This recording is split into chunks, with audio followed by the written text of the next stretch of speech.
시청자 여러분 안녕하십니까? 점심시간 종합뉴스 뉴스에일 라이브. 오늘 저희가 준비한 소식으로 힘차게 시작합니다. 조국 혁신당 강미정 대변인이 당내 성비위 및 직장 내 괴롭힘 사건을 폭로하며 탈당했습니다. 강 대변인은 자신도 피해자 3명 가운데 1명이라고 밝혔습니다. 피해자를 옹호하다가 집단 괴롭힘을 당한 사람까지 포함해 피해자는 10명 정도인 것으로 알려졌습니다. 조국 혁신당의 성비위 사건 파장이 범여권으로 확산되고 있습니다. 최강욱 더불어민주당 교육연수원장이 성비위 문제를 제기한 사람들을 향해 2차 가해성 발언을 해 무리를 빚고 있습니다. 김건희 특검이 김건희 여사 오빠의 장모집을 압수수색하면서 확보한 이우환 화백의 그림 유통 과정을 수사하는 과정에서 김상민 전 검사를 구매자로 특정했습니다. 목걸이와 금 거북이에 이어서 3번째 매관 매직 의혹으로 확대되는 모양새입니다. 서울 서대문구 초등학교 인근에서 초등학생들을 차에 태우려 한 20대 남성 3명이 경찰에 긴급 체포됐습니다. 관련 신고가 이미 접수됐음에도 경찰이 허위 신고로 판단해 대응을 늦추면서 초기 대응 부실 논란이 일고 있습니다. 저는 잠시 후에 다시 찾아오겠습니다. 오늘의 뉴스에일 라이브 첫 코너는 정치 라이브로 시작하겠습니다.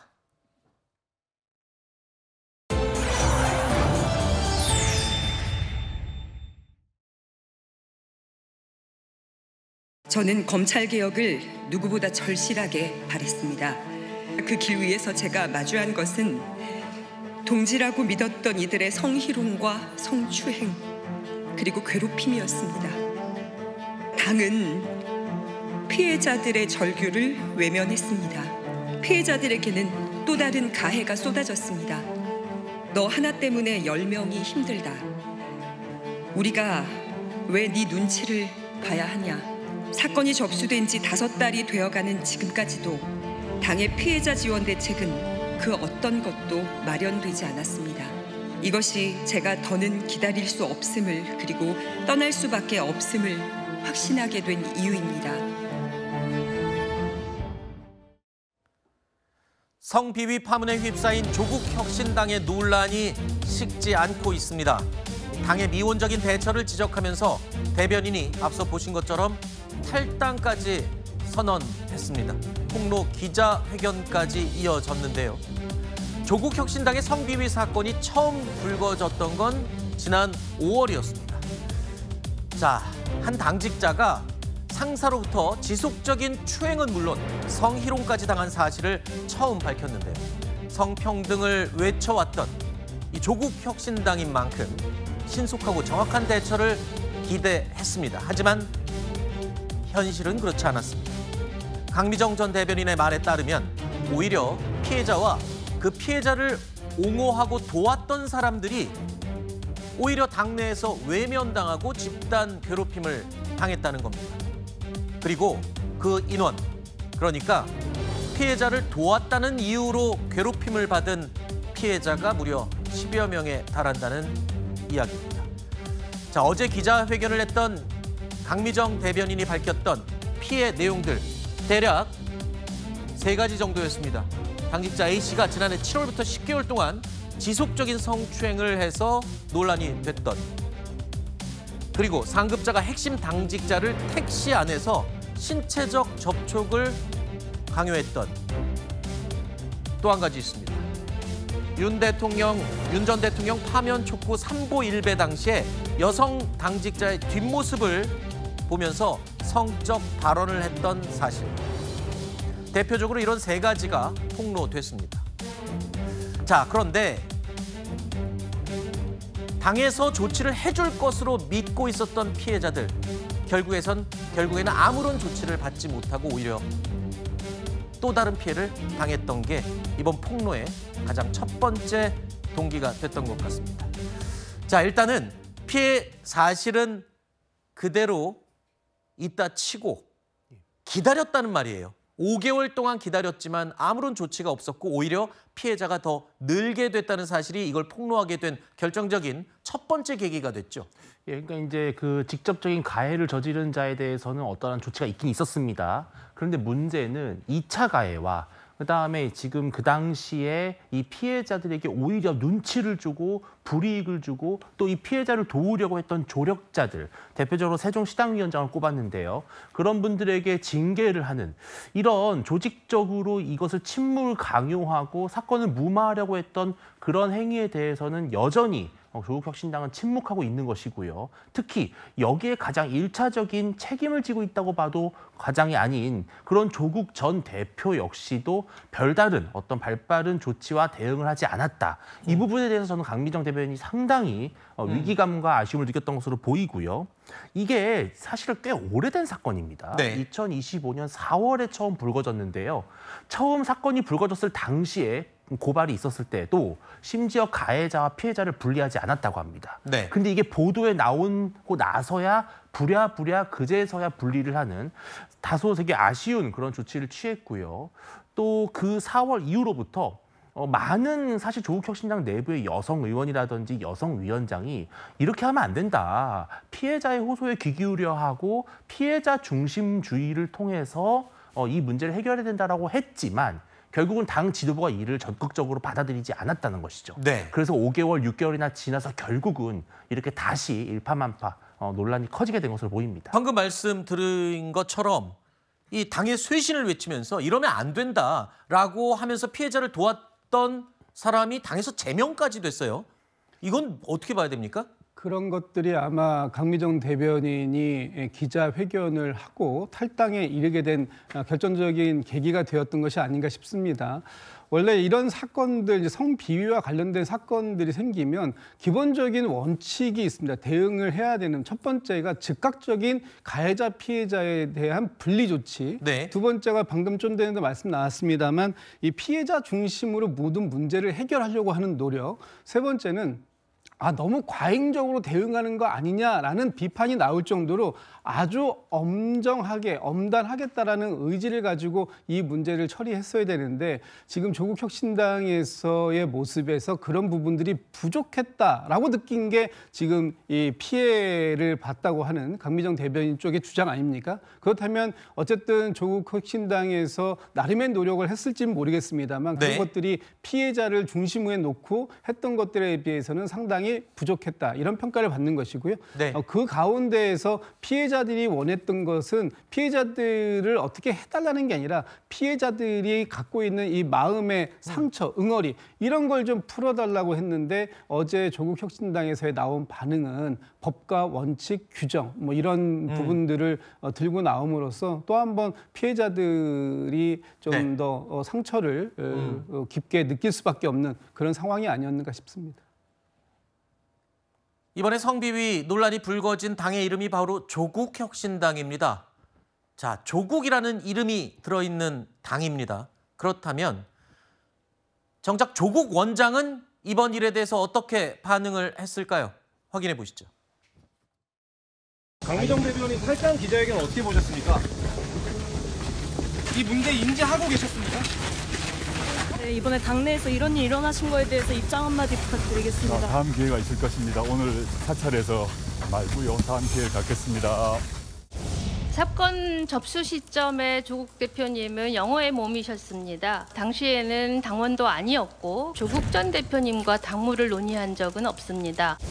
조국 원장 스스로 당무와 관련돼서는 철저하게 발언하지 않았다. 이렇게 말씀을 드리겠습니다. 앞서 보신 것처럼 기자들이 물었습니다. 조국 원장에게. 그러자 즉답을 회피하고 나중에 이야기하겠다라는 말을 남겼습니다. 그랬다가 다시 또 논란이 이어지자 뒤늦게 본인의 SNS에 입장을 밝혔습니다. 그런데 이 입장 내용이 또다시 논란에 휩싸였습니다. 본인은 비당원 신분이었다, 당시에.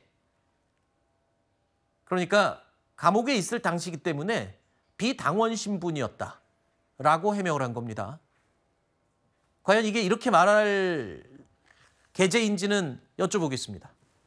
형식적으로는 맞는 말씀입니다. 당원이 아니었고 당시 당을 책임지는 위치에 있지도 않았던 건 맞죠.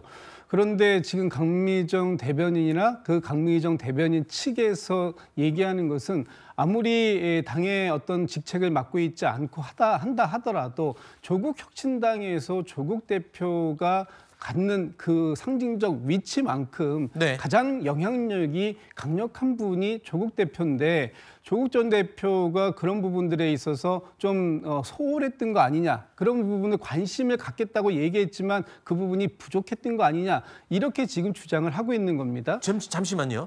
조국 전 대표가 그럼 감옥에 있을 당시에 이 사건에 대해서 전혀 몰랐던 겁니까? 아니면 알고는 있었던 겁니까? 일단 지금 뭐 양측의 주장이 조금 엇갈리는 부분이 있습니다만 피해자 측이라고 하는 강미정 대변인 쪽의 주장에 의하면 알고 있었다. 조국 전 대표도 이 당내에서 이런 성비위 사건이 있었다라는 점에 대해서는 충분히 인지하고 있었고, 특히 8.15 특사로 출소한 이후에 그 강 고문님이라고 하는 분이 직접 조국 전 대표를 만나서 이 사안에 대해서 얘기했고 이것에 대해서 잘 처리해달라는 부탁까지 했었다라는 얘기를 하고 있습니다. 그렇기 네. 때문에 조국 전 대표가 지금 이제 출소하고 한 2주 이상 지났는데 이 기간 동안에도 전혀 이 문제를 어떻게든 해결해 보려고 하는 그런 부분들이 너무 부족했기 때문에 그것에 대해서 섭섭함을 많이 인간적인 섭섭함을 느꼈다라는 거고요. 네. 특히 어제 당에서 나온 그 어떤 그 해명들이랄까요? 당의 입장이랄까? 이런 부분들이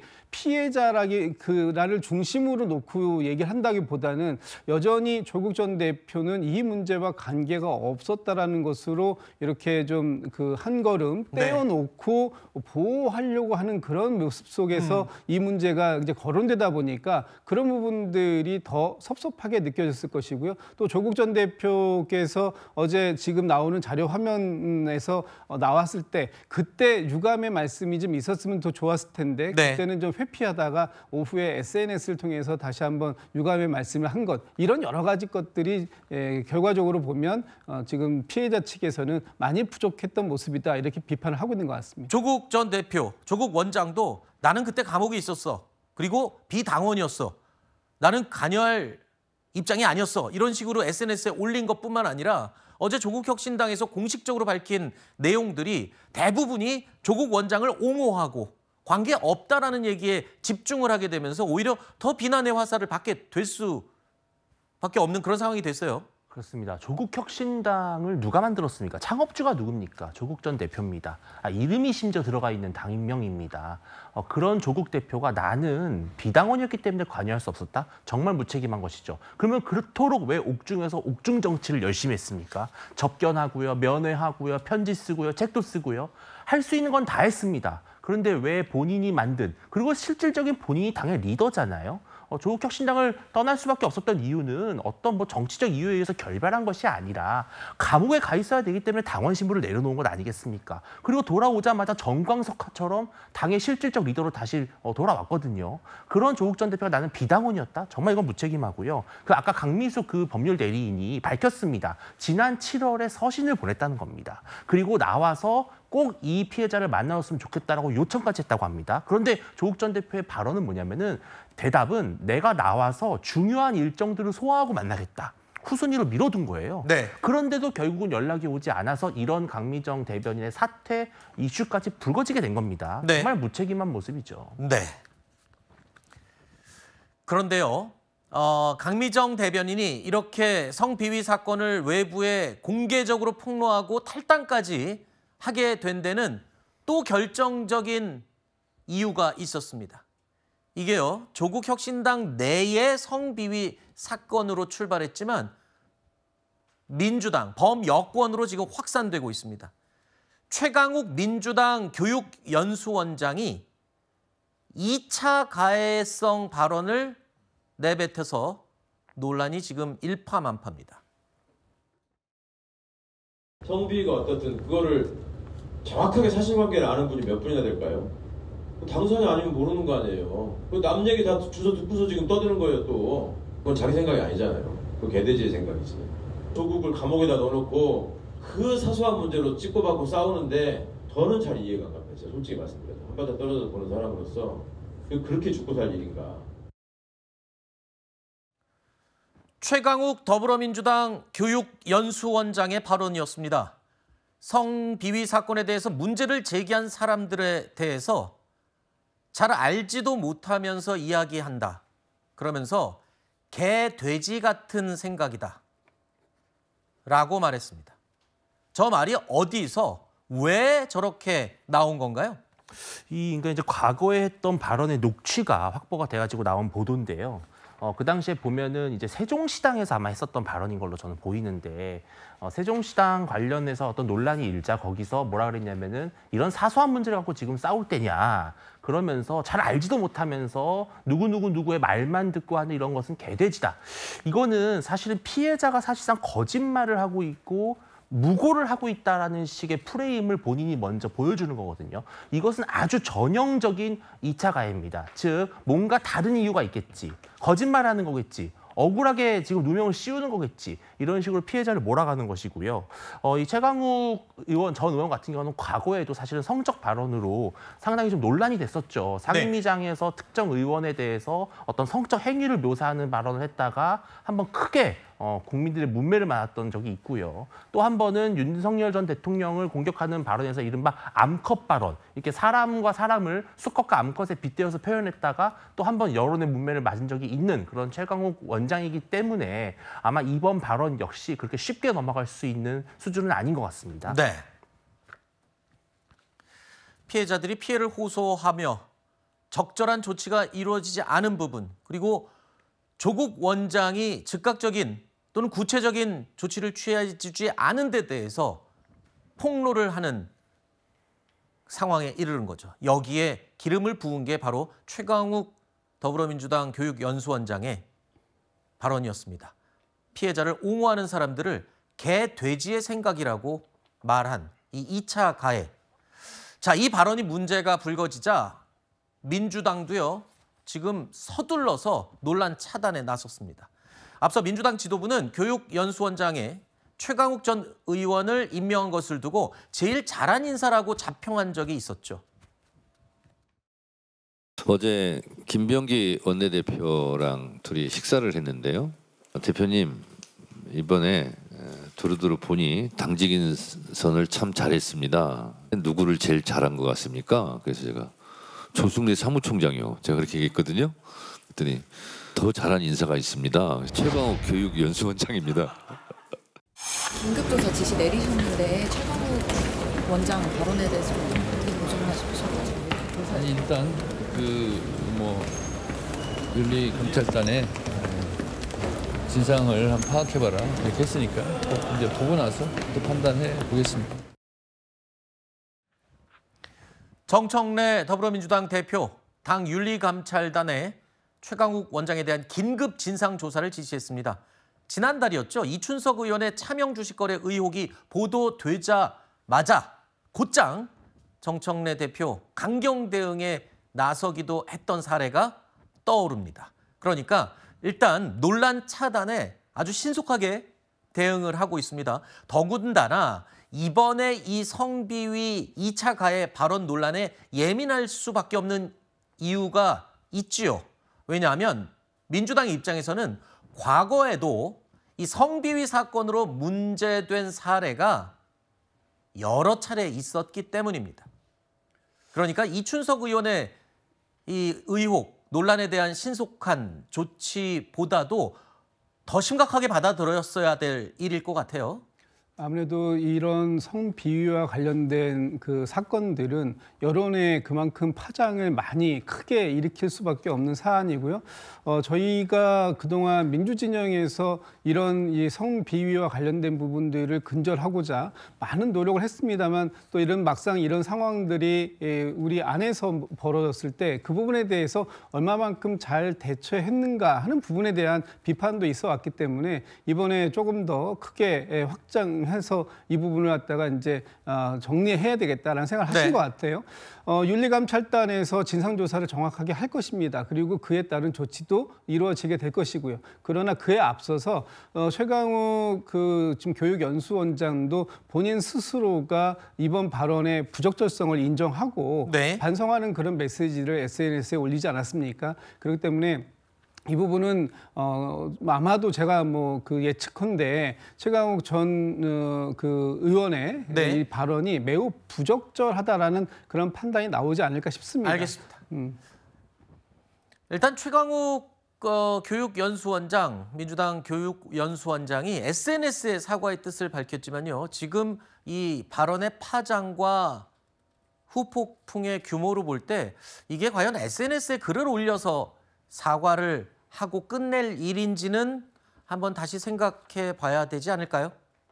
자, 민주당의 윤리감찰단의 조사 결과 내용도 계속 예의주시해서 지켜보도록 하겠습니다. 자, 이번에는 국회 법사위로 넘어가 보겠습니다. 어제 국회 법사위에서는 검찰개혁 관련 공청회가 열렸습니다. 이 자리에서 추미애 법사위원장과 나경원 의원의 충돌이 또 빚어졌습니다. 제가 지난번 위원회에서 위원장님의 그 회의 진행을 보고 진짜 깜짝 놀랐습니다. 이것이 바로 의회 독재구나 하는 생각을 했습니다. 그 일반 반장 뽑는데 왜 2반 반원들이 뭐라고 합니까? 오선식이나 되시면서 신상 발언과 공청회 관련한 주제를 벗어났다는 걸 구분도 못하십니까? 오선식이나가 뭡니까? 오선식이나가. 위원장님 그 발언 취소하십시오. 간사, 자, 회의 진행 발언하는 방해하는 거. 자.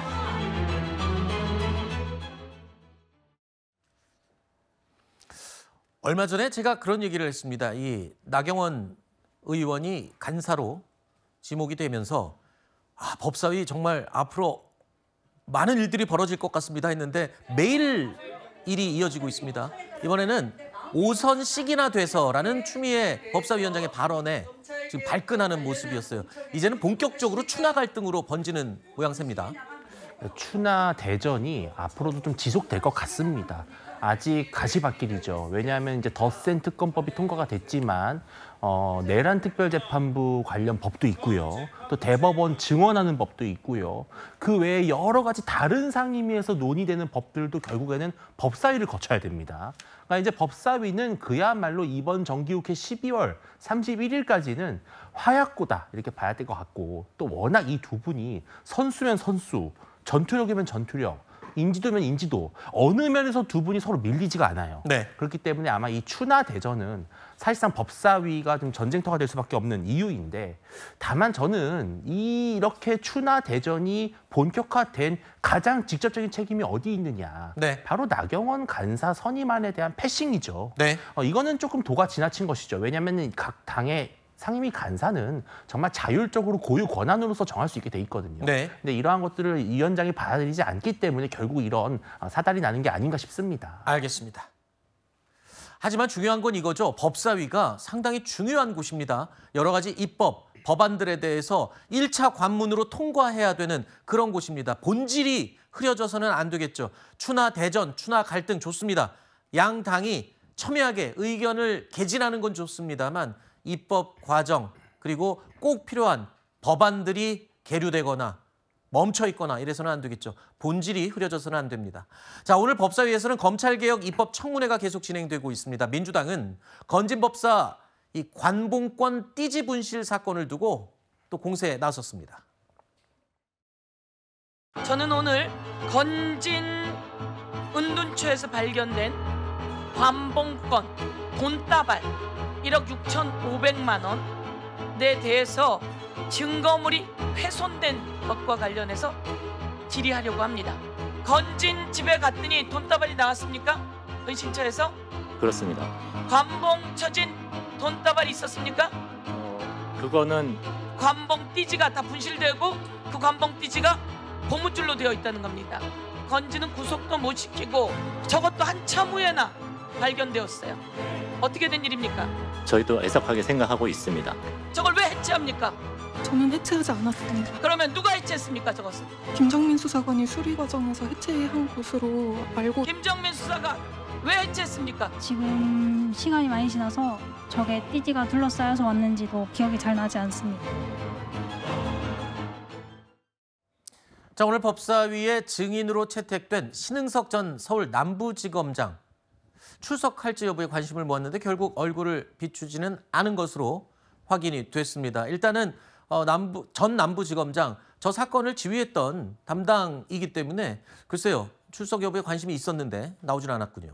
일단 오늘 뭐 출석을 하지 않은 부분은 대단히 유감스러운 부분입니다. 네. 그런데 그렇다고 해가지고 이 부분에 대한 책임을 앞으로도 계속 면할 수 있을 것 같지는 않고요.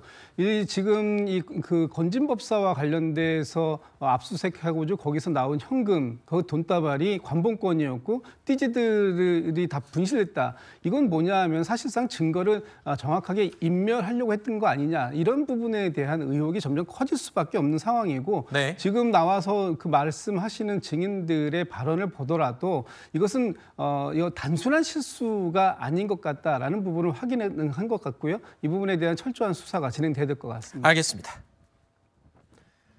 정치 라이브 여기서 마무리하고요. 다음 코너는 라이브 플러스가 준비되어 있습니다.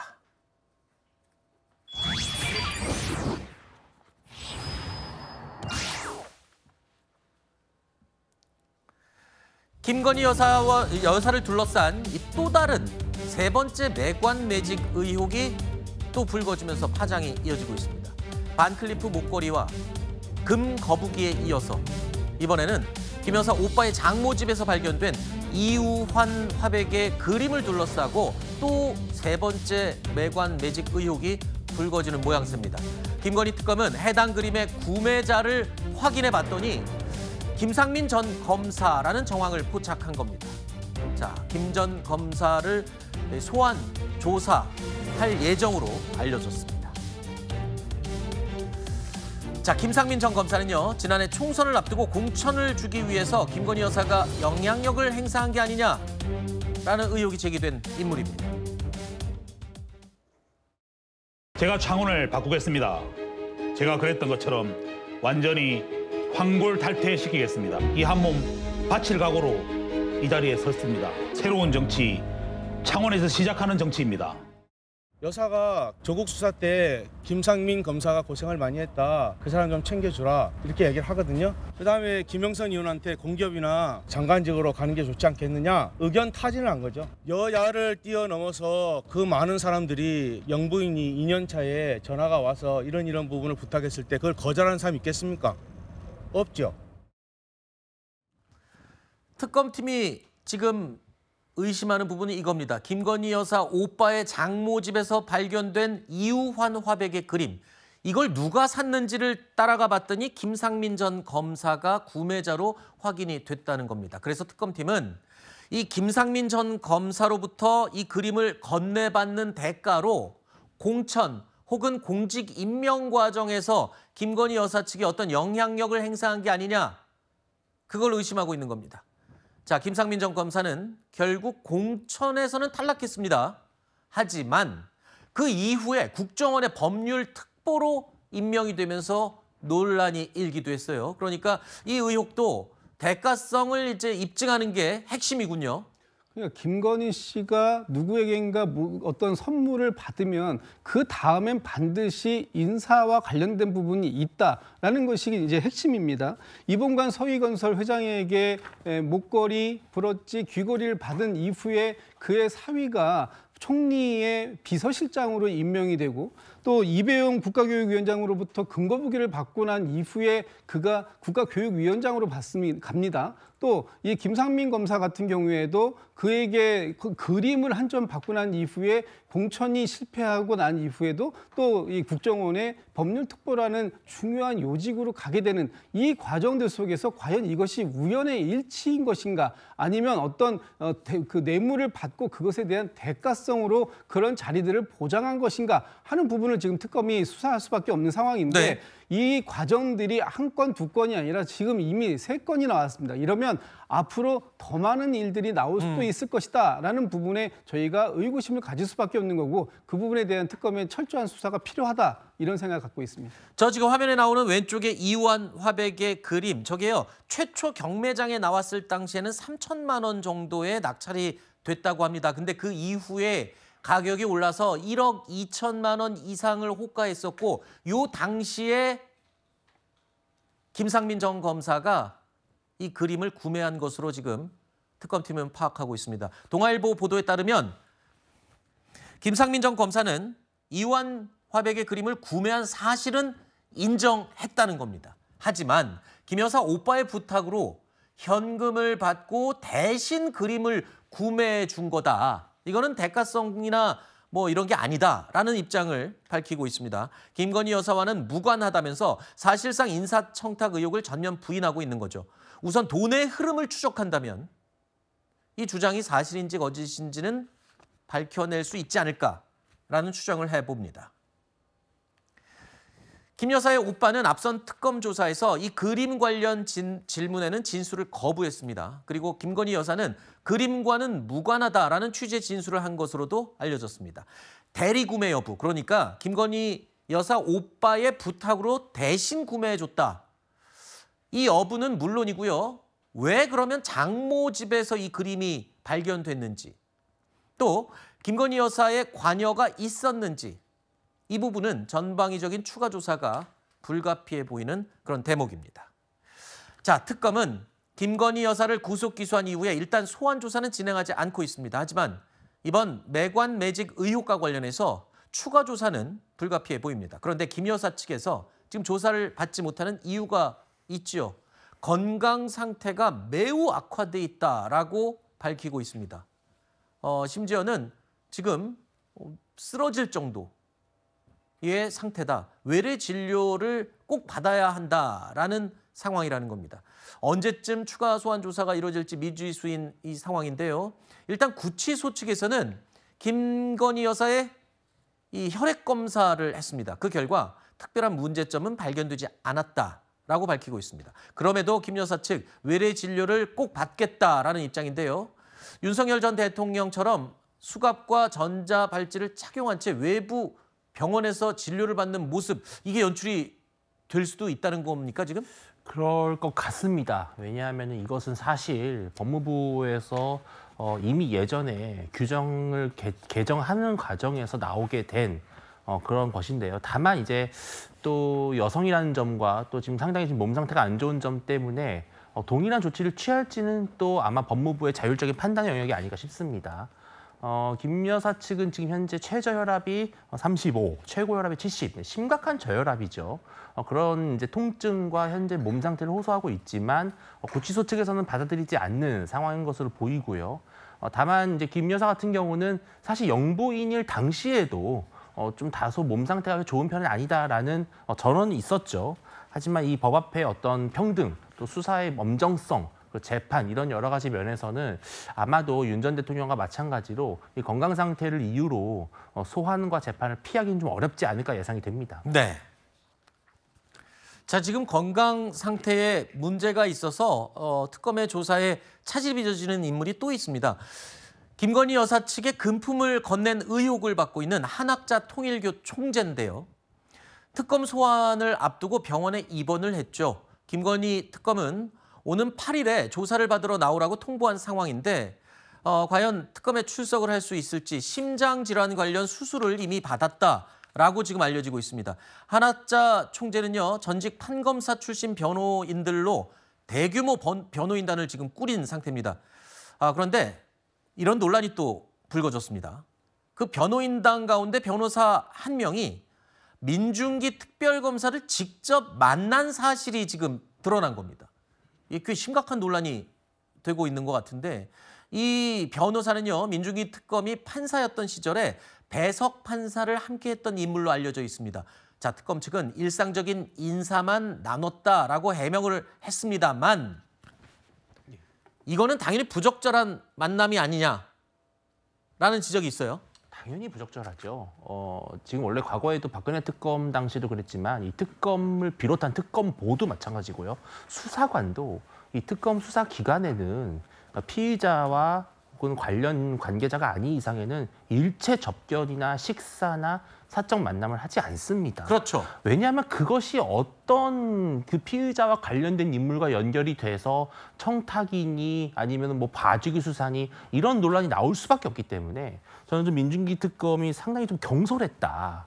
그리고 같은 법조계에 있다 보면 이게 법조계가 서로 얽히고 얽혀 있다 보니까 누가 누구의 변호를 하고 있는지 혹은 직접 변호를 하지 않더라도요. 예를 들어서 피의자와 혹은 핵심 참고인의 변호인과 같은 법률사무소나 로펌에서 일할 수도 있습니다. 네. 이조차도 다 모두 이해충돌에 엮이거든요. 네. 그래서 민중기 특검이 좀 안이하게 생각했고 또 이러한 부분을 조금 거짓으로 약간 변명하듯이 하는 네. 것이 아닌가 이런 의심을 국민들에게 살 수밖에 없는 것이죠. 이게요, 왜 중요하냐면 특검이 지금 얼마나 엄중한 사안들을 다루고 수사하고 있습니까? 그런데 이런 지금 피의자, 참고인 이런 사람들의 변호인을 특검이 만났다? 이건 지금 특검 수사 전체의 신뢰도를 깎아먹는 행위가 되는 거 아닌가요? 그럴 수 있습니다. 그렇기 때문에 아마 민중기 특검 쪽에서도 입장을 부랴부랴 내놓은 것 아니겠습니까? 단순한 만남이었다.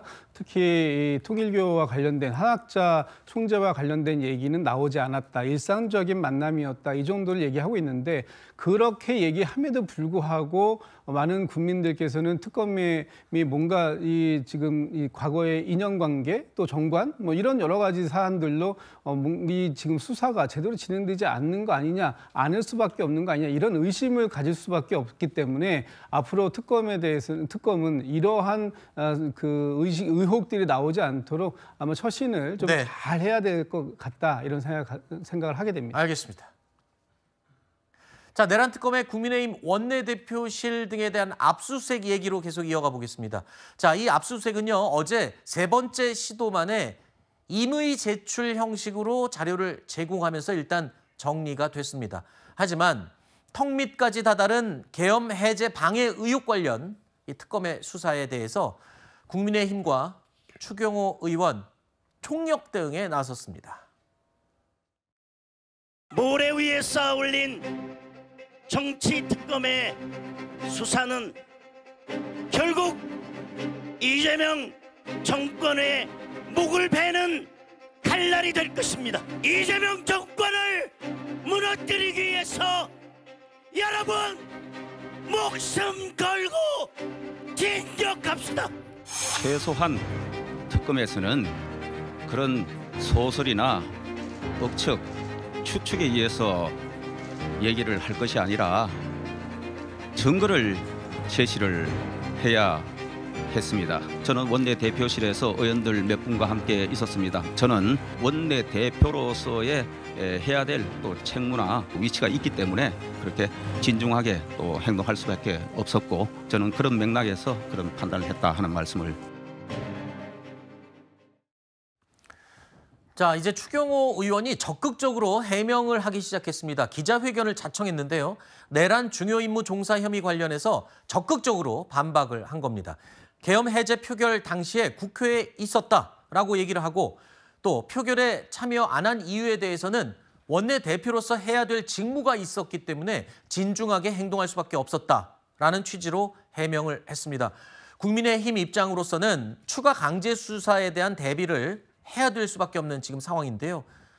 6년 전이었죠. 길거리로 나가서 외쳐대는 이 장외투쟁 이번에도 6년 만에 다시 검토하기 시작했습니다. 그만큼 국민의힘이 위기감을 느끼는 위기감이 최고조에 달하는 그런 상황이라는 것을 반증하는 것 같습니다.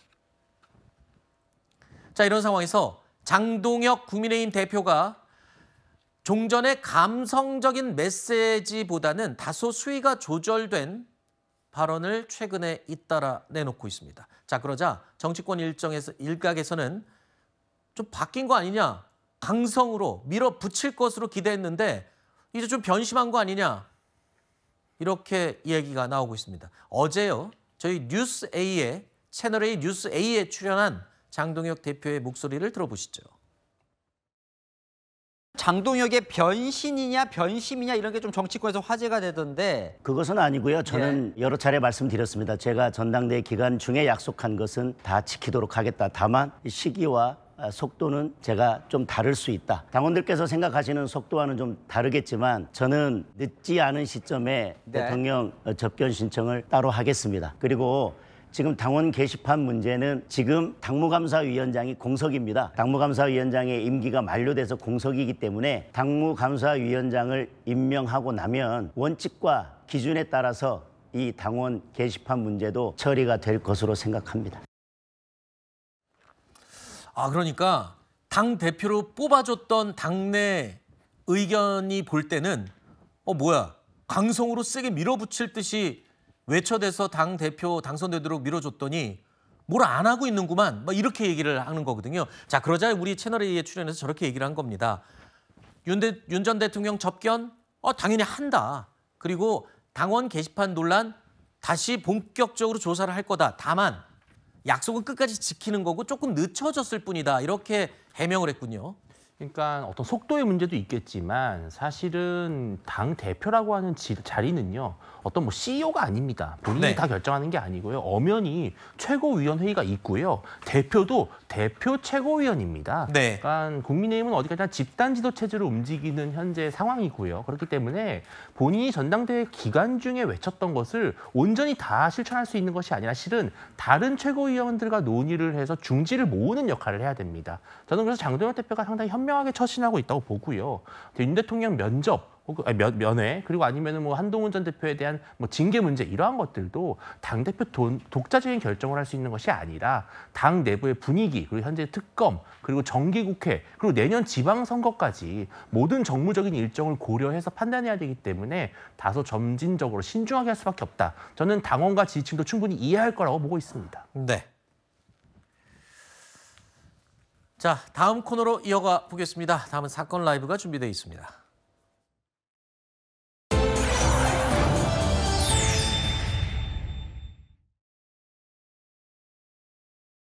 9월 2일 서대문구 초등학생 유괴 시도 관련 언론 보도 이후 보도 내용과 유사한 피해를 겪었다는 추가 112 신고를 접수하고 즉시 수사에 착수하였습니다. 경찰은 범행 차량 추적을 통해 다음 날인 9월 3일 피의자 3명을 모두 긴급 체포했습니다. 현 인정하십니까? 아이들한테 왜 집에 데려다 주겠다고 한 건가요? 실제로 유괴할 의도 있었습니까? 왜 3번이나 범행 반복했습니까? 피해 아동과 학부모에게 할 말 없습니까? 아이가 차량에 탑승했으면 어떻게 하시려고 했습니까? 돈 뜯어내려는 금전적 의도 있었습니까?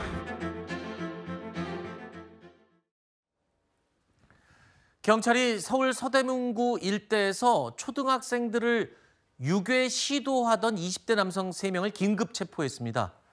요즘 세상에 유괴 미수 사건이 발생한다? 글쎄요. 자, 학부모님들 입장에서는 정말 불안할 수밖에 없는 일이죠. 그런데 불안감을 지울 수 없는 상황이 또 하나 있습니다.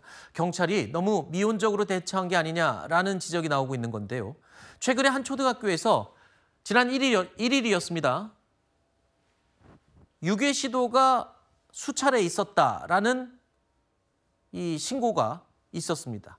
자, 주말 사이에 낯선 남성들이 아이들에게 접근해서 차에 강제로 태우려고 했다라는 내용이었는데요. 일부 내용을 확인한 학교에서는 가정통신문을 배포하면서 위험한 상황이 발생할 수 있으니 주의하라라는 내용을 알렸습니다. 해당 내용은 또 언론에 보도되기도 했죠. 하지만 경찰에서는 수사에 착수했지만 살펴보니까 유괴 시도가 없었다라고 이 해당 내용에 대해서 발표를 했습니다. 그런데 그 이후에 다시 또 추가 신고가 있어서 유사한 피해를 겪었다라는 112 신고가 접수되면서 경찰이 다시 수사를 한 겁니다.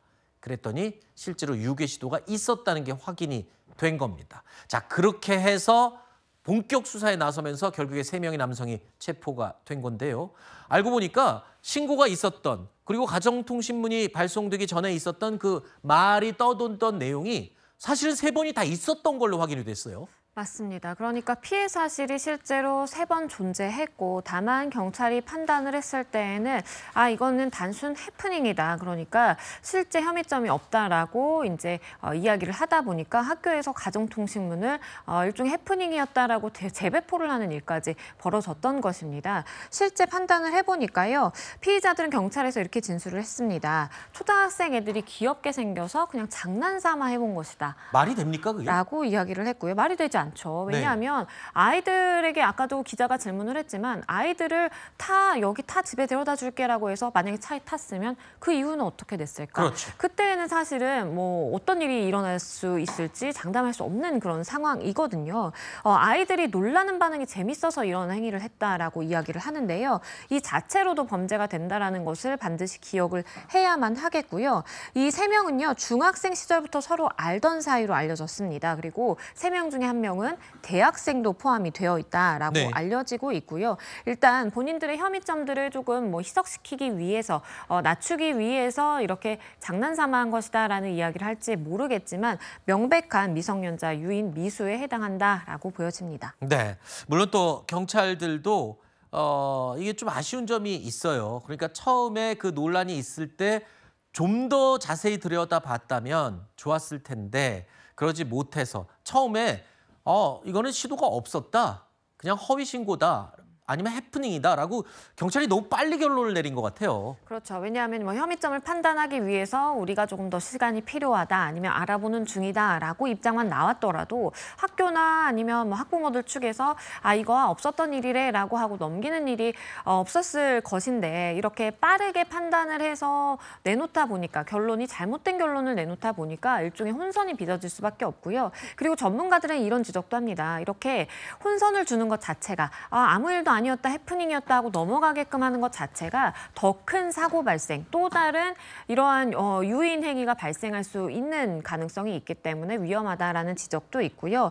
일단은 아동 유괴범 같은 경우에 차를 이렇게 여러 대 이용한다라든지 정체를 숨기기 위해서 뭐 다른 사람과 같이 공모해서 이런 범행을 저지르는 경우가 많은데 경찰이 판단하기로는 차량이 원래 신고가 됐던 차량과 다른 차량이기 때문에 CCTV상 혐의점이 판단하지 못했던 그런 이유가 있다라고 밝히기도 했습니다. 알겠습니다. 경찰과 관련된 논란이 오늘 또 하나가 더 보도된 게 있어서요. 이 내용도 한번 살펴보겠습니다. 김포에서는요.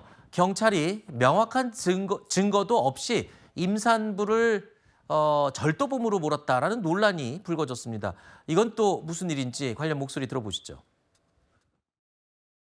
택배 절도 신고 들어왔고요. 제가 CCTV 보니까 여기 사모님이 가져온 제가 지금 확인돼가지고 온 거예요. 제가 왜 가져온 걸 확인해요? 안 가져가셨어요? 네. 이렇게까지 저한테 비용조적이거나 이렇게 얘기하시는 분 처음 봐서. 저 지금 임신중이고요. 이렇게 지금 강압적으로. 제가 어떤 게 강압적으로 어떤 게요?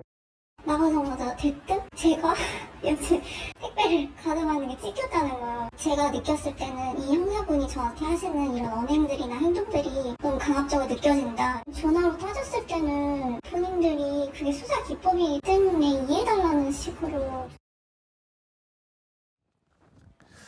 자, 문제는 이 경찰 정복 차림이 아니라 대낮에 사복 차림으로 집에 혼자 있는 임신부를 찾아왔다는 겁니다.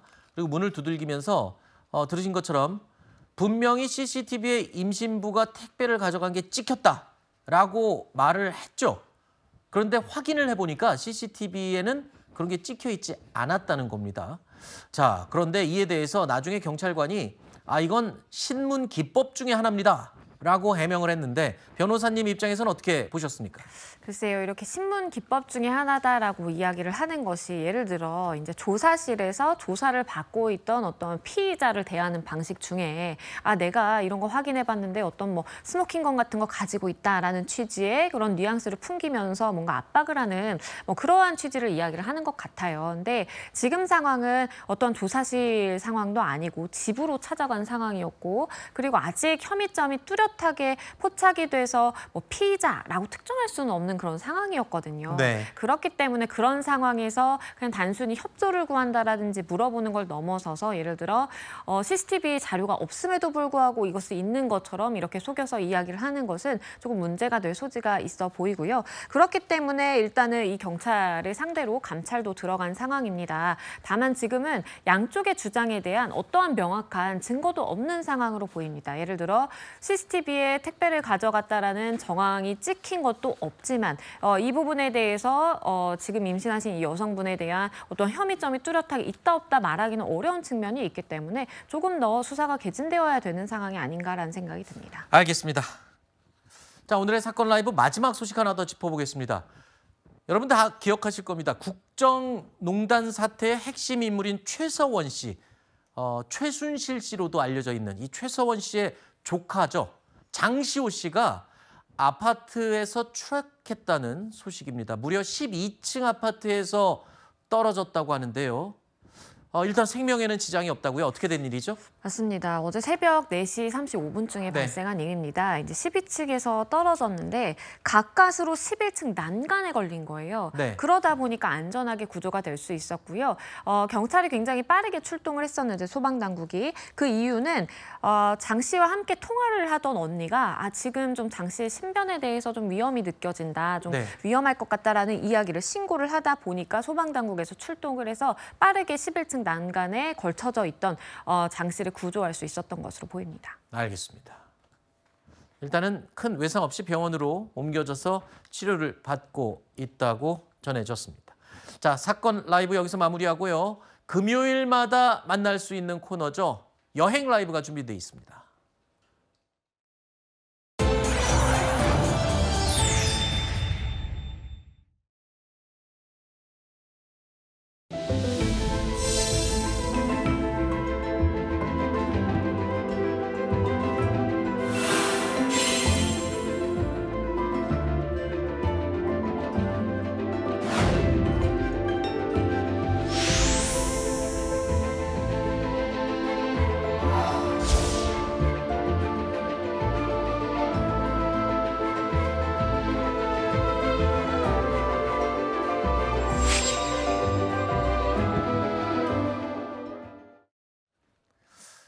더위가 모두 사라진다는 처서가 지났습니다. 그런데도 아직 햇볕이 좀 뜨겁죠. 밖에 나가기만 해도 땀이 줄줄 흐릅니다. 이렇게 끊이지 않는 더위에 지친 분들을 위해서 오늘은 저희 뉴스에일 라이브가 힐링 가득한 축제 하나 소개해드리겠습니다. 바로 무주의 반딧불 축제로 안내해드릴 텐데요.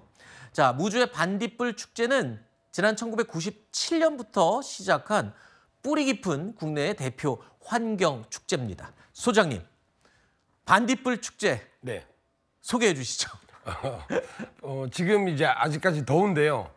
대한민국엔 그래도 시원한 곳이 있습니다. 일찍 가을이 찾아든 곳인데 바로 전라북도 무주고원이 그렇습니다. 근데 여기 가면 시원할 뿐만 아니라 그 청량한 가운데 밤을 즐길 수 있는 밤에 더욱 빛나는 최근에 노래도 있었잖아요. 그 반딧불이라는 노래가 있었죠. 불러주시죠. 나는 내가 빛나는 별인 줄 알았더니 사실 저는 탈모였고요. 그런 반딧불이가 반짝반짝거리는 그런 신비스러운 밤을 정말 동화책이나 애니메이션에서만 볼 수 있었던 것을 실제로 느낄 수 있는 그런 멋진 축제가 되겠습니다. 저는 예전에 반딧불을 실제로 본 적이 있거든요. 태어나서 처음으로. 불과 몇 년 전입니다. 근데 너무 신비롭더라고요. 이게 진짜 하늘의 별들이 눈앞에서 왔다 갔다 움직이는 느낌이 들었는데 이 지금 반딧불 축제의 대표 프로그램이 반딧불이 신비 탐사라고 하던데 이게 어떤 프로그램입니까? 실제로 반딧불이 자생하고 있는 지역을 숲을 숲 해설가와 함께 한번 다녀오는 겁니다. 그래서 반딧불이 운 좋으면 굉장히 많이 볼 수도 있고 좀 조금 운이 나쁘면 적게 볼 수도 있지만 어쨌든 실제로 반딧불이를 볼 기회가 없는 현대인들에게 그런 신비스러운 반딧불을 직접 눈앞에서 체험할 수 있는 유일한 행사로서 굉장히 큰 인기를 끌고 있습니다. 그렇군요. 저도 또 반딧불 다시 한번 또 보고 싶은 마음인데 근데 이게 축제잖아요. 축제라고 하면 여러분 최근에 저희도 여러 번 말씀드렸지만 바가지 요금이 좀 걱정되시기도 할 겁니다. 그런데 여기는 걱정 안 하셔도 됩니다. 무주군에서는 산무라면서요, 산무. 뭐 세 개가 없는 겁니까? 일단은 바가지를 근절하고요. 그다음에 무슨 아무래도 이게 환경 축제다 보니까 이제 그 환경에 저해되는 그러한 무슨 오염 원인이 없고 오염 원인 뭐 탄소 배출이 많은 그런 이제 그 일회용품들을 많이 없애고요. 그다음에 또 뭐 없는 게 뭐가 있을까요?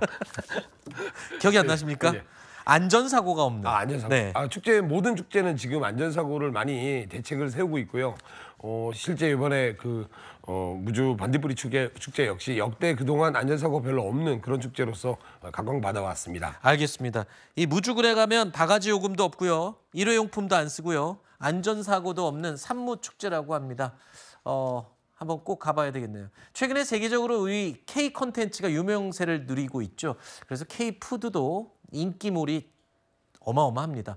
맛의 고장 그리고 전통하면 전북을 빼놓을 수가 없는데 이 반딧불 축제 현장의 먹거리도 소장님께 물어보겠습니다. 어떤 걸 대표적으로 또 꼽아주실까요? 전라북도는 원래 맛의 고장으로 유명한데요. 특히 이제 이 자연 환경이 좋고 청정한 이 고산 고원 쪽에 있는 이제 무주군 같은 경우에는 예전부터 그런 이제 간에 좋은 올갱이라든가, 그러니까 다슬기라 그러죠.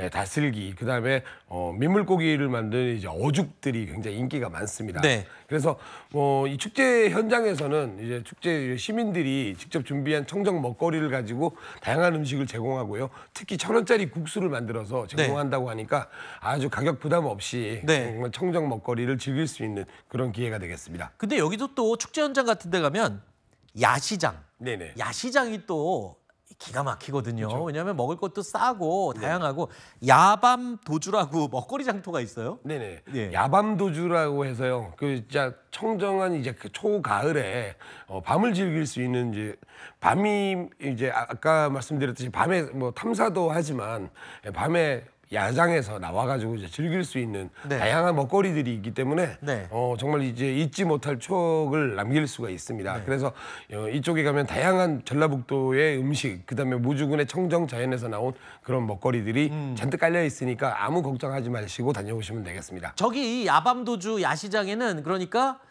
다른 장사하시는 분들이 오시는 게 아니라 무주 지역에 있는 농부들이 직접 나오셔서 저렇게 직접 재배하신 재료들로 음식을 제공하는군요. 아, 저기도 꼭 가보고 싶네요. 대낮같이 환하게 밝아져 있는데 저런 데 가면 또 잠이 잘 안 오잖아요. 네네, 맞습니다. 그런 데 가서 막걸리와 함께 무주의 특산물들 한번 먹어보면 좋겠네요. 자, 이 반딧불이 축제 볼거리가 또 한 가지가 있다고 합니다. 아까 저 재래시장 잠깐 봤는데 저긴 야시장이고요. 네네. 재래시장에서 하는 시장 가요제가 있다고요? 그러니까 이 독특하게 어떤 공설운동장이나 이런 거를 빌리지 않고요.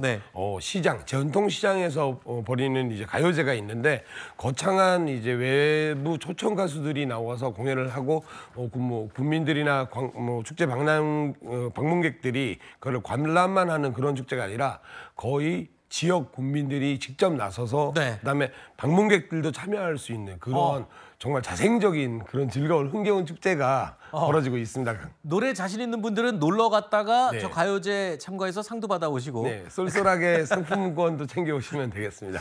그래도 무주까지 갔는데 먹거리, 반딧불 다 좋습니다만 또 기왕 간 김에 들러서 올 만한 좀 명소 같은 데 또 있나요? 무주 자체가 명소죠. 왜냐하면 우리나라의 4대 명산 중에 하나 꼽히는 덕유산이 바로 무주에 있고요. 그렇죠. 덕유산 같은 경우에는 국립공원이잖아요. 덕유산이. 국립공원이고 굉장히 높습니다만 여기를 애써 물론 등산이나 탐방을 통해서 올라갈 수도 있지만 케이블카가 마련되어 있기 때문에 바로 정상까지 남녀노소 불편하지 않게 올라가서 날이 좋으면 지리산까지 보여요. 그래서 파노라마처럼 펼쳐지는 호남정맥을 감상할 수 있는 그런 곳이 되겠고요. 이 자체 밑에는 무주구천동이라 그래가지고 예전에는 어디 뭐 8경 이런 10경 이런 거 많았잖아요. 여기는 무려 33경입니다. 제1경 낮은 통문으로부터 33경 그 덕유산 향적봉까지 이르는 계곡과 폭포 그다음에 이런 소들이 굉장히 예전에 그 우리 선현들도 아름답다고 극찬을 했던 곳이니까 이번에 단풍 들기 전에 한번 다녀오시는 것도 괜찮을 것 같습니다. 덕유산 국립공원의 무주구천동 계곡은 저도 기억합니다. 80년대에 거기서 아시아 태평양 잼버리를 했었거든요. 다녀오셨습니다. 제가 갔었습니다 그때. 알겠습니다. 자, 여행 라이브 잘 보셨나요? 이번 주말에는 무주로 한번 떠나보시기 바랍니다. 저는 60초 후에 다시 돌아오겠습니다. 뉴스데이 라이브 잠시 후에 2부가 계속 이어집니다.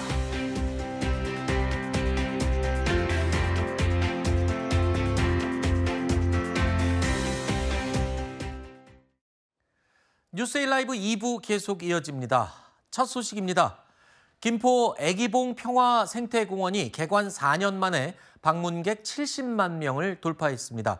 김포시는 국내외 방문객들이 찾는 글로벌 관광지로 키우겠다는 포부를 밝혔습니다. 조현진 기자가 다녀왔습니다. 애기봉 전망대에 방문객들로 발 디딜 틈이 없습니다. 망원경을 이용해 북한 쪽을 바라봅니다. 지난 2021년 개장한 애기봉 생태평화공원이 개관 4년 만에 누적 방문객 70만 명을 돌파했습니다. 70만 번째 방문객은 호주에 거주 중인 김소정 씨 가족입니다. 김포 부모님 자택을 방문했다 애기봉을 찾았습니다. 김병수 김포시장은 김 씨 가족에게 기념품을 전달하는 한편 방문객들에게도 감사 인사를 전했습니다. 오늘도 여기 더운데 애기봉 찾아주셔서 감사드리고요. 앞으로도 많이 홍보해 주시고 알려주시고 다시 찾아주시길 부탁드립니다. 김포시는 방문객 70만 명 돌파를 기념해 클래식 공연과 전시회도 마련했습니다. 클래식과 K-팝을 접목한 독창적인 무대에 큰 호응이 이어졌습니다. 생태공원 개장 초기 2년간은 월평균 방문객이 약 8,700여 명에 그쳤지만 올해는 월평균 33,500명으로 급성장했습니다. 지난해 11월엔 북한과 불과 1.4km 떨어진 지점에 글로벌 커피 전문점이 들어서면서 국내의 관광객 발길이 꾸준히 이어지고 있습니다. 김포시는 애기봉을 필두로 북부권 관광 명소를 잇따라 선보일 예정입니다. 대한민국을 대표하는 관광도시로 우뚝 서겠다는 포부입니다. 채널A 뉴스 조현진입니다. 1년에 딱 한 번 공개되는 숲이 있습니다. 희귀한 생물 자원이 가득한 남양주의 광릉숲인데요. 이달 말 축제가 열려서 시민들에게 숲이 공개가 됩니다. 홍진우 기자가 보도합니다. 남양주시 광릉숲입니다. 조선 세조 때 능림으로 지정된 뒤 550년 넘게 보호 관리되고 있습니다. 2238헥타르에 달하는 국내 최대 산림의 보고로 장수 하늘소와 광릉 요강꽃 등 희귀한 생물 자원이 가득합니다. 2010년에는 유네스코 생물권 보전 지역으로 지정됐습니다. 자연 환경적 가치가 매우 높은 만큼 평상시에는 출입이 통제돼 왔는데 이달 말 열리는 광릉숲 축제 기간 시민들에게 개방됩니다. 6km 숲길에서 다양한 생물을 보고 즐기는 시간은 대자연이 주는 선물입니다. 올해는 축제 20주년을 맞이해 광릉숲 20살 팝업 스토어와 시민 참여 공모전이 준비됐습니다. 숲속 꿈잠 대회 등 광릉숲의 친환경적 가치를 알리는 다양한 프로그램도 진행됩니다. 축제는 별도 신청 없이 누구나 참여 가능합니다. 광릉숲을 1년에 딱 한 번만 걸을 수 있는 아주 특별한 행사가 있습니다. 대자연 속에서 다양한 프로그램을 즐기면서 아주 특별하고 즐거운 추억 만들어 보시기 바랍니다. 광릉숲 축제는 오는 27일과 28일 이틀간 열립니다. 채널A 뉴스 홍진우입니다.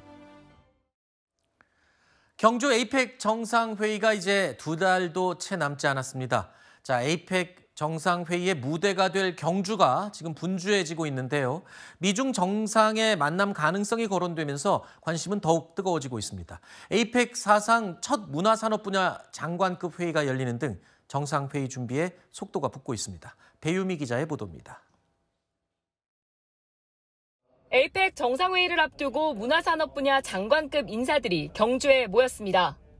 경제협력체인 에이펙에서 문화산업에 대해 논의하는 건 이번이 처음입니다. Culture connects people and communities. Industry transforms those connections into innovation, opportunity, and shared prosperity. 아시아 태평양 20개국 대표단이 참석해 문화창조 산업에서 협력해 나가자는 공동성명을 채택했습니다. 이번 회의는 에이펙 안에서 문화산업의 가치를 공식적으로 인정했다는 데 의미가 큽니다. 문화의 경제적 영향력 및 에이펙 영내 경제성장 촉진제로서의 문화창조 산업의 역할을 확인하였습니다. 경북도는 이번 에이펙 개최를 지역 발전의 기회로 삼겠다는 포부입니다. 세계적으로 한류에 대해서 관심이 많은데 한류의 본산지가 경주입니다. 이번 에이펙을 계기로 세계 10대 글로벌 관광 도시로 도약할 거로 생각하고 경주시도 정상회의 막바지 준비에 들어갔습니다. 시설 구축 공사는 이달 중순쯤 마무리될 것으로 보입니다. 특히 트럼프 미국 대통령과 시진핑 중국 국가주석 간의 직접 대화가 다시 이뤄질 가능성도 제기되면서 국제사회의 시선이 경주로 향하고 있습니다. 채널A 뉴스 배윤입니다. 갈수록 중요성이 커지는 탄소 중립에 앞장서고 있는 지자체가 있습니다. 바로 울산 중구인데요. 공무원들의 솔선수범은 물론 주민들의 활발한 참여로 탄소 중립, 녹색 성장에 기여하고 있습니다. 허준원 기자의 보도입니다. 울산 중구의 한 아파트 단지. 주민들을 대상으로 상담이 진행 중입니다. 대기 전력도 이제 차단이 돼야 되고 냉방 온도는 우리 26도 딱 유지하고 계시나요? 울산 중구청이 각 가정의 에너지 소비 습관을 진단하는 방문 상담소입니다. 지난 2022년부터 매년 200세대 넘게 상담을 진행해오고 있습니다. 꼼꼼한 내용에 주민들 만족도가 높습니다. 직접 오셔가지고 자세하게 설명해 주시고 한 집 한 집 좀 아끼다 보면 전체적으로 굉장히 도움이 될 것 같고. 구청 내부에서도 탄소 중립을 위한 노력이 이어지고 있습니다. 쓰레기로 버려지던 폐박스는 홍보 피켓으로 변신했습니다. 직원들은 실천 가능한 생활 속 과제에 투표하며 탄소 중립에 대한 의지를 다집니다. 이런 노력에 힘입어 울산 중구청은 지난해 전국 지자체 중 유일하게 탄소 중립 녹색 성장 유공기관에 선정됐습니다. 이산화탄소 배출량을 줄이기 위해 정월 대보름 달집 태우기를 2년 연속 하지 않는 등의 노력이 좋은 평가를 받았습니다. 탄소 중립은 미래 세대를 위한 필수 과제입니다. 점심시간 소등과 구청은 물론 전 산하기관에도 절수기를 설치하고 일회용품 건절 등 일상 속의 작은 실천을 이어가고 있습니다. 오는 2030년까지 탄소 배출량 38만여 톤 감축을 목표로 공감대 확산에 앞장서겠다는 포부입니다. 채널A 뉴스 허준원입니다. 한일 국교 정상화 60주년을 맞아 우리나라에서 처음으로 일본어 오페라 공연이 국내 관객을 찾아옵니다. 오는 11월 공연 예정인 더 라스트 퀸은 대한제국 마지막 황태자 이은과 일본의 황족 마사코, 한국명 이방자 여사의 결혼 스토리를 담고 있습니다. 혼자 공연하는 모노 오페라로 제1한국인 2세 성악가 전월선이 이방자 역을 연기합니다. 더 라스트 퀸 공연은 11월 19일부터 이틀 동안 서울 광림아트센터에서 열립니다.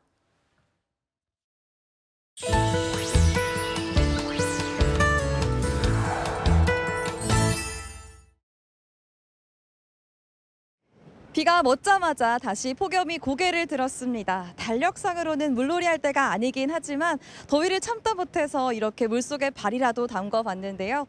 다시 폭염과 열대야에 유의하셔야겠습니다. 서울을 비롯한 중부지방에 닷새 만에 다시 폭염특보가 내려졌고 경남 곳곳은 폭염경보로 강화됐습니다. 그 가운데 서울 33도, 대전과 전주, 부산도 33도까지 오르며 동해안을 제외한 전국이 무덥겠습니다. 전국에 가끔 구름만 지나겠고 공기가 더 뜨거운 충청 이남에는 소나기 예보 있습니다. 많게는 60mm가 기습적으로 쏟아질 수 있습니다. 하지만 이 맑은 하늘도 잠시입니다.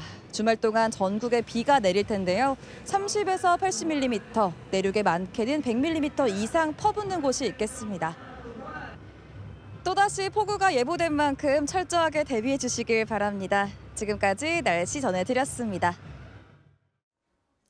뉴스에일 라이브 2부까지 모두 마칩니다. 시청해 주신 여러분 고맙습니다.